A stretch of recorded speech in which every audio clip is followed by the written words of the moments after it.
आज से 2 दिन के बाद उज्बेकिस्तान की राजधानी समरकंद में दुनिया के महाशक्तियों का जमघट लगने वाला है। लेकिन सबकी निगाहें टिकी होंगी भारत और चीन पर। 15-16 सितंबर को होने वाली एससीओ की बैठक के दौरान मोदी और जिनपिंग मुलाकात कर सकते हैं।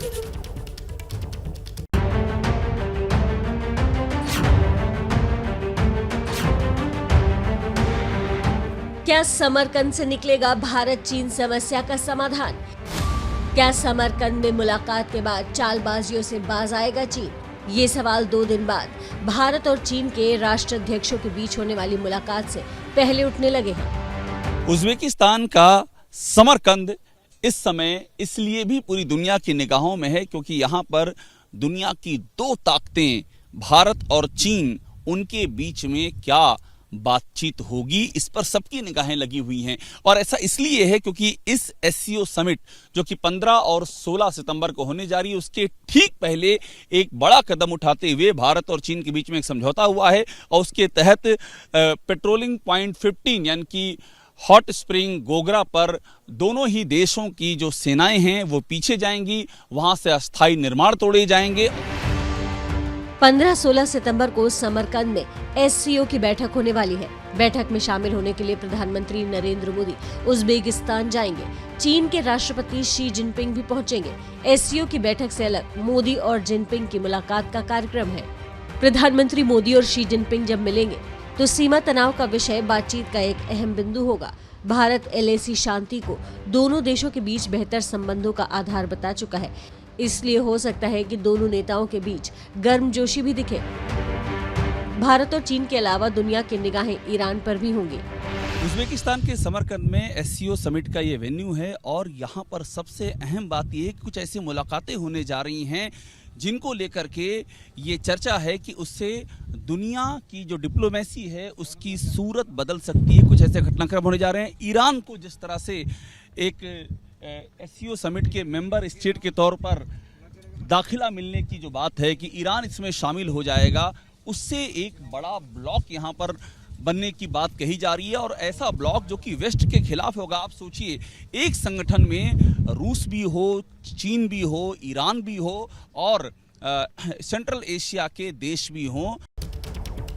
एससीओ समिट उज्बेकिस्तान के जिस समरकंद शहर में हो रही है, उस शहर का इतिहास के एक अहम किरदार से बहुत गहरा रिश्ता है। वो किरदार जो उज्बेकिस्तान के लोगों के लिए महानायक है, लेकिन इसके उलट दुनिया के कई देशों के लिए खलनायक है। हम बात कर रहे हैं तैमूर लंग की। वही तैमूर जिसने भारत पर भी आक्रमण किया था। एबीपी न्यूज के सहयोगी अभिषेक उपाध्याय तैमूर लंग की शहर समरकंद से आपके लिए सुपर एक्सक्लूसिव रिपोर्ट लेकर आए हैं। आप भी देखिए।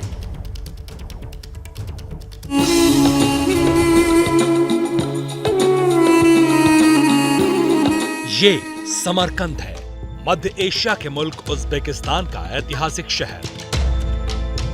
इस शहर की सड़कों पर घूमते हुए एक शख्सियत की मूर्तियां बरबस आपका ध्यान खींच लेती हैं। कहीं घोड़े पर सवार, कहीं तख्त नशीं, कहीं आदमकद मूर्ति।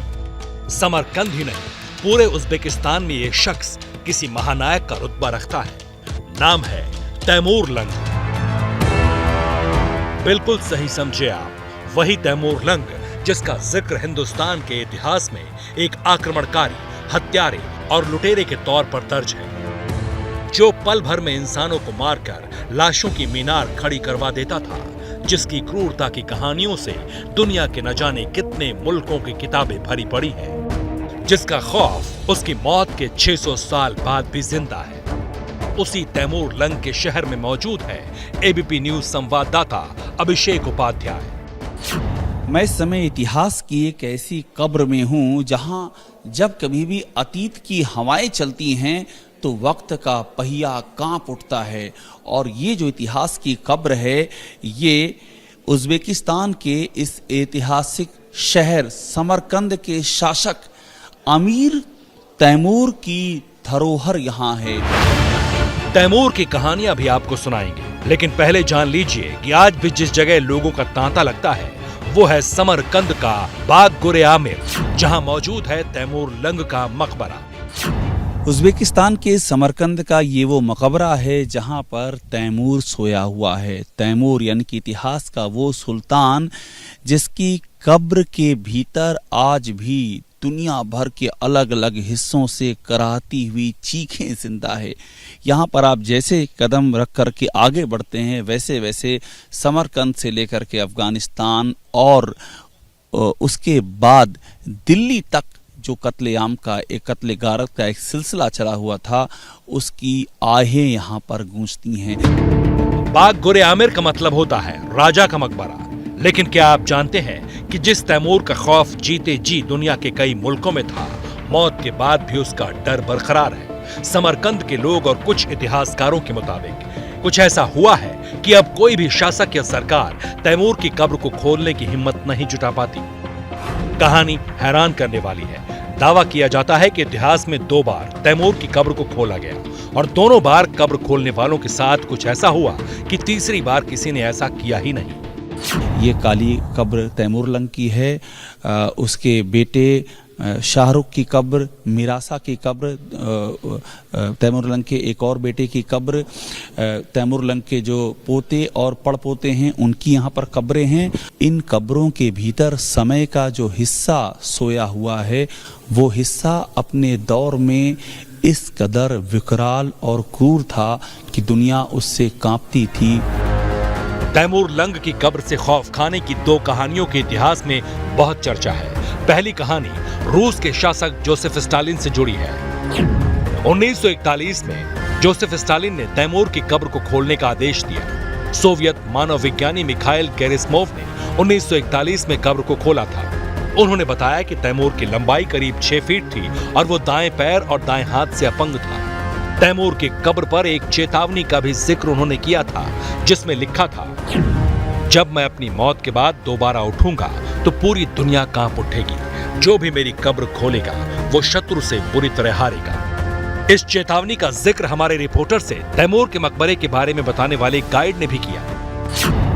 It's written underground in the crypt. It was written, if someone disturb my grave, the great war can come exactly. But it's just, who knows, maybe also like legend for us. Timur Uzbekistan में किस तरह का नायक है ये आपको इस guide के नाम से पता चल जाएगा।